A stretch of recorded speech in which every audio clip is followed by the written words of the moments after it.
खुलुमबाय लोगोफोर, डियार ब्रह्म चेनेलनि खौरां नायगिरि गासैबो रायजो राजा नोंथांमोननिसिम गोजोन फुंबिलिनि बयनिसिमबो गाहाम हामलायथि बावहरग्रोनाय जाबाय। आं दिनै नोंथांमोननि सिगाङाव आरोबाव माखासे सानसेयारि खौरां लानानै फैबावलायबाय। आसा खालामो नोंथांमोनहा खौरांखौ खोनासंनानै मोजां मोनगोन आरो नोंथांमोनहा बेबादिनो सानफ्रोमबोनि गोदान गोदान खौरांनि आपडेट मोनबाय थानो थाखाय चेनेलखौ साबस्क्राइब खालामनानै लादो आरो खौरांखौ खोनासंनानै मोजां मोनोब्ला अन्नानै लाइक, शेयार आरो कमेन्टबो खालामनानै होलांब्लानो जाबाय।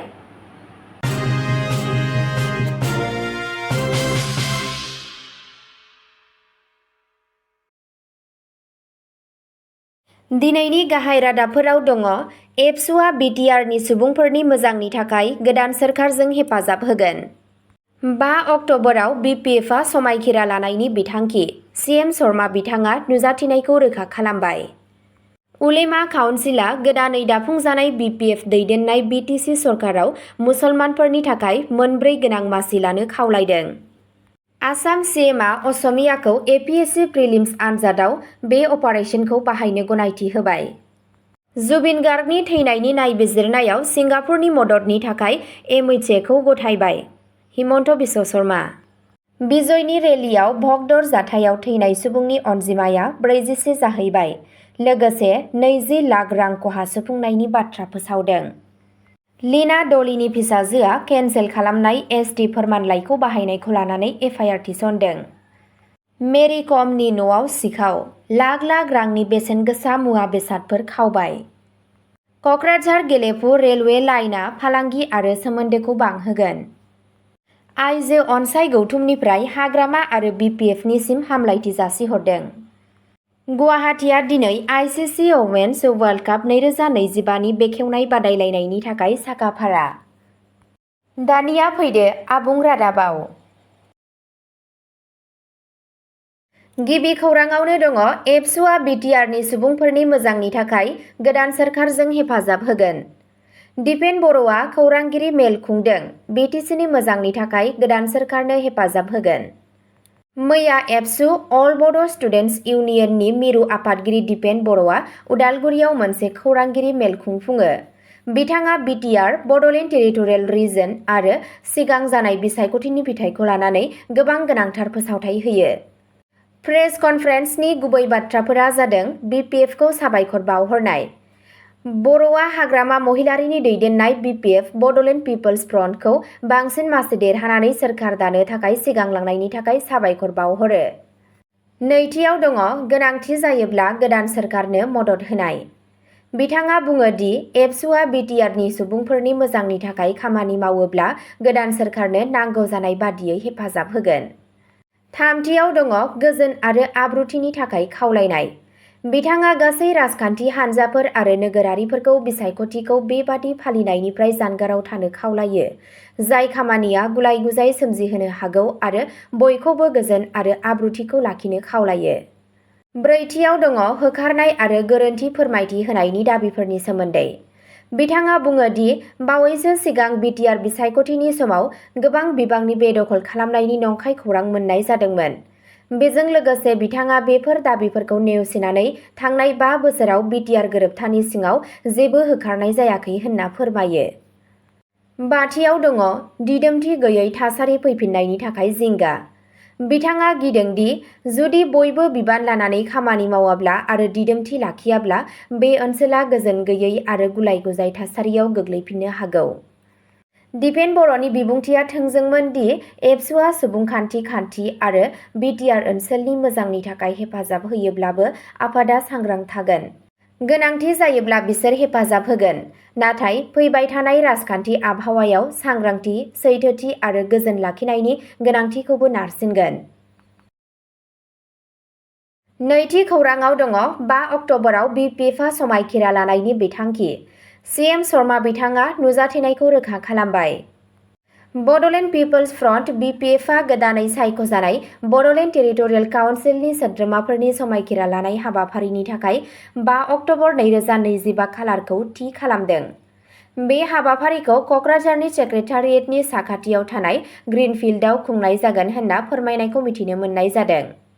बावैसो सिगां जानाय काउन्सिल बिसायख'थियाव मोन 40नि गेजेराव मोन 28 मासि आवग्रिनानै BPFआ गिबि मन्थ्रि हिमन्त बिश्व शर्माखौ जर'खा आलासि महरै लिंहरदों।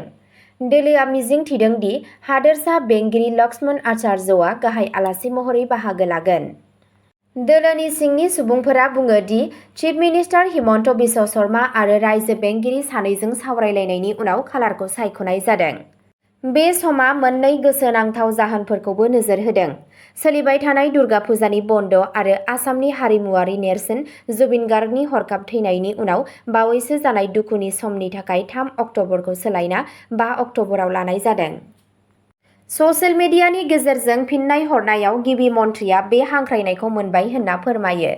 बिथाङा बुंबावो दि BPFनि आफादगिरि हाग्रामा महिलारिया देरहानाय बिजाथिफोरजों लोगोसे बिथांखौ लोगो हमदोंमोन आरो 5 अक्ट'बर खालि क'क्राझाराव जानो गोनां हाबाफारियाव बाहागो लानो थाखाय लिंहरदोंमोन। बेखेवनाय फोरबोआ मानगोनां सुबुंफोर, दोलोनि दैदेनगिरिफोर आरो मददगिरिफोरखौ गोसो बोनो हागोन, जाय मावख'आरि महरै गोदान आफादनि समफारिनि जागायनायनि इसारा होयो। थामथि खौराङाव दङ उलेमा काउन्सिलआ गोदानै दाफुंजानाय BPF दैदेननाय BTC सरकाराव मुसलमानफोरनि थाखाय मोनब्रै गोनां मासि लानो खावलायदों। BTCनि उलेमा काउन्सिलआ गोदानै गायसनजानाय बड'लेण्ड टेरिटरियेल काउन्सिल BTCआव मुस्लिम हारिनि थाखाय बांसिन थान्दैथि होनो थाखाय बड'लेण्ड पिपल्स फ्रन्ट BPFनि दैदेनगिरि हाग्रामा महिलारिखौ खावलायदों। क'क्राझार प्रेस क्लाबाव जानाय खौरांगिरि मेलनि गेजेरजों उलेमा काउन्सिलनि आफादगिरि महम्मद केरामत आली आरो गाहाय नेहाथारि हाफिज जहिरुल इस्लामआ BPFखौ मोन 28 मासि देरहानाय आरो 5 बोसोरनि उनाव गोहो मोनफिन्नायनि थाखाय साबायखर बावो। बिथांमोनहा 3 सायख'जानाय मुस्लिम सोद्रोमाफोरखौ मावफुं सोद्रोमा इएमस महरै थिसननो आरो सासे सायख'जानाय मुस्लिम दैदेनगिरिखौ आफादाव सोफानो खावलायदों।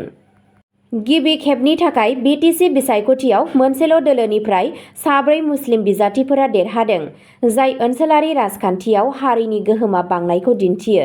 दायो दाबि खालामनायनि सायाव हाग्रामा महिलारिनि फिनजाथायनि सायाव नोजोर होदों। ब्रैथि खौराङाव दङ आसाम CMआ असमियाखौ APSC प्रिलिम्स आनजादाव बे अपारेसनखौ बाहायनो गनायथि होबाय। आसाम चिफ मिनिस्टार हिमन्त बिश्व शर्मा बिथाङा मिथिहोयो दि दानिफ्राय APSC कम्बाइन्ड कम्पिटिशन आनजाद प्रिलिम्सआ इंराजि आरो असमिया मोन्नैयावबो मोनगोन होनना फोरमायनायखौ मिथिनो मोननाय जादों। बे एडजास्टमेन्टखौ बै फरायसाफोरखौ हेफाजाब होनो थाखाय बानायनाय जादों, जायखिजायामानो मानगोनां खालामनो थाखाय जेनेरेल स्टाडिज पेपार 2 नि बुजिनाय खोन्दोआ इंराजि रावावनो थागोन होनना फोरमायनायखौ मिथिनो मोननाय जादों। हादोरसा केबिनेटआ बे थिरांथाखौ गनायथि होयो आरो गोबां बिजाथिफोर आरो फोरोंगिरिफोरा बेखौ गामियारि ओनसोलनि सुबुंफोर आरो असमिया बिजोंनि फरायसालिफोराव सोलोंथाय लानाय सुबुंफोरनि थाखाय मोनसे समान खाबु होननानै बाख्नायदों।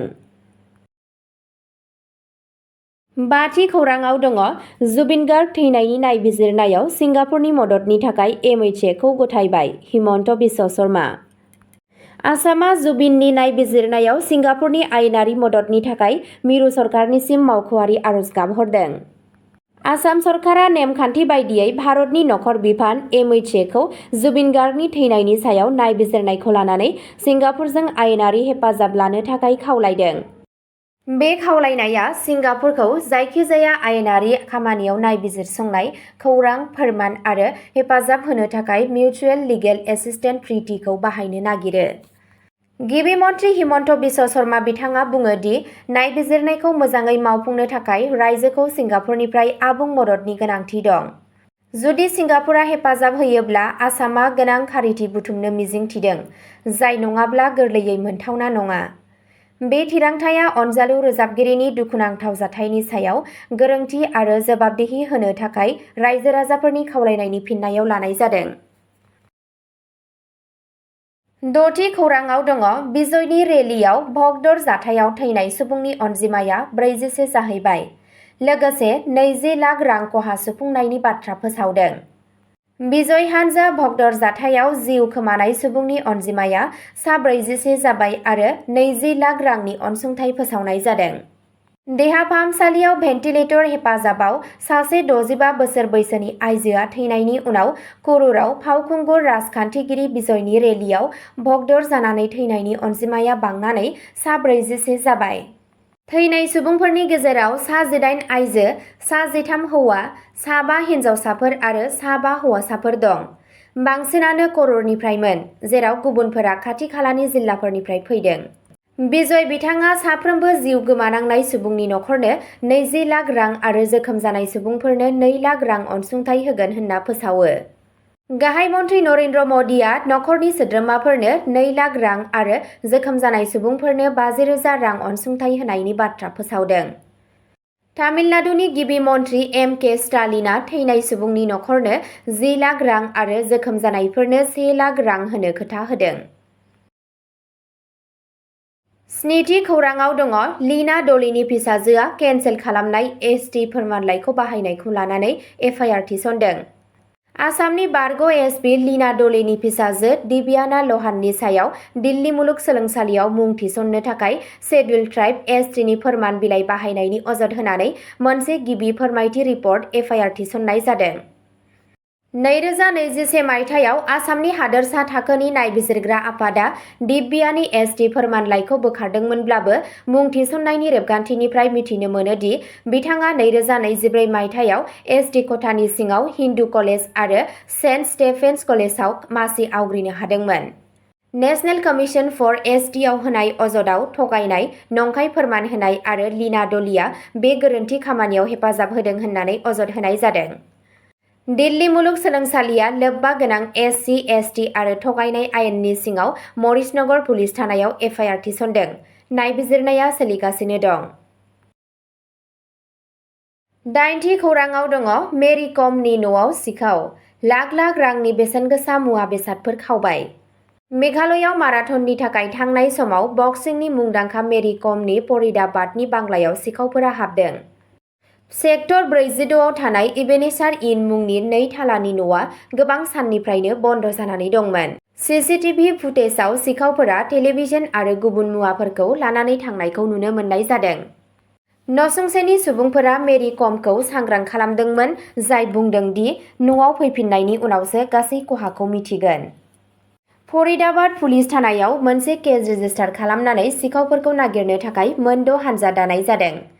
हारियाना क्राइम ब्रान्चआ दायनिगिरिफोरखौ हमनो थाखाय फोरमान बुथुमगासिनो दं आरो सीसीटीवी फुटेजखौ नायबिजिरगासिनो दं। 9थि खौराङाव दङ कक्राझार गेलेफु रेलवे लाइनआ फालांगि आरो सोमोन्दोखौ बांहोगोन। भारत आरो भुटानआ मोननै गोदान रेल मावथांखि जागायनायजों लोगोसे गावसोरनि हान्थामेला आरो फालांगियारि सोमोन्दोखौ बांहोनो थांगासिनो दं। मिरु रेल बिफाननि मन्त्रि अश्विनी वैष्णव आरो फरेन सेक्रेटारि बिक्रम मिश्रिया रबिबाराव बेफोर बिथांखिफोरखौ बेखेवनानै होयो। गिबि मावथांखियाव आसामनि कक्राझारखौ भुटाननि गेलेफुजों फोनांजाबनाय 69 किल'मिटार रेलवे लाइनखौ लाफायो। नैथि मावथांखिया सोनाब बंगनि बनारहाटनिफ्राय भुटाननि सामसेटसिम 20 किल'मिटार रेलवे लाइन। जथायै बे बिथांखिफोरनि थाखाय 4,033 कौटि रांसो खरसा जागोन होनना साननाय जादों। कक्राझार गेलेफु लाइनखौ मोनसे जर'खा मावथांखि महरै मुं होनाय जादों, जायजों थाब दावगालांनो हायो। मावख'गिरिफोरा बुंदों दि गोदान फोनांजाबनाया फालांगिखौ खाबु होगोन, भुटानखौ भारतनि जाहाज गाथोनसिम गोरलैयै सौहैनो हागोन आरो बे ओनसोलाव खामानि सोरजिगोन।